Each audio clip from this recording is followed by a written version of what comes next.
Yun, what's up mga boss?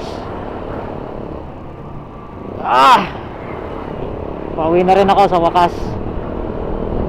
Sakit sa likod, grabe. Hirap kumita ng kwarta. Time check mga boss. Yun, alas 6. Alas 6 na ng umaga. So umalis ako kahapon, alas 6 din ng hapon. So 12 oras tayo ngayon. Tapos biyernes pa. Ay, pag biyernes talaga ang daming pasahero. Basag na basag ako ngayon. Grabe. Kita nyo naman oh. Oh, may muta pa. Ay, nako.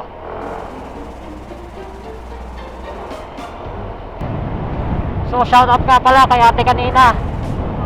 Pinahinto niya pa talaga yung rider niya para kunin yung page natin.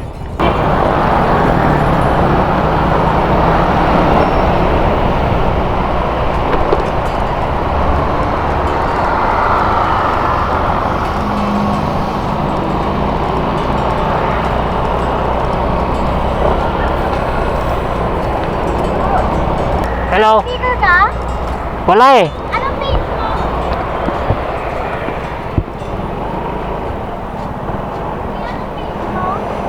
Boss Elmoto. Hey, supply. Hello po. Ano kuya? Boss Elmoto po. Pwede mahingi? Okay. Ito po. Ito po ba? Yes po. Hi, supply. Hello po. Pops. Okay. Hello. Shoutout sa'yo ate. Hindi ko nakuha yung pangalan mo. Nagmamadali kasi ako kanina dahil may pick up ako. Medyo malayo. Baka i-cancel. Sobrang antok na. Isang linggo kasi akong nagpanggabi. Kasi ang itim-itim ko na. Sobrang itim ko na, grabe. Ayan o. Kita nyo?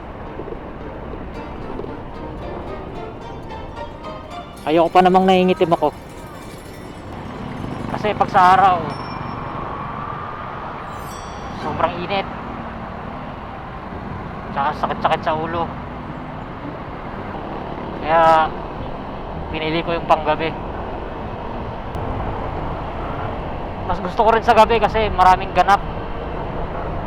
Maraming magaganda. Huwag mong subukan. Masisira ang buhay mo. Kaya isa lang gusto kong sabihin sa'yo ngayon. At nagpapasalamat ako, masasabi ko na sa mukha mo ngayon. Putang ina mo!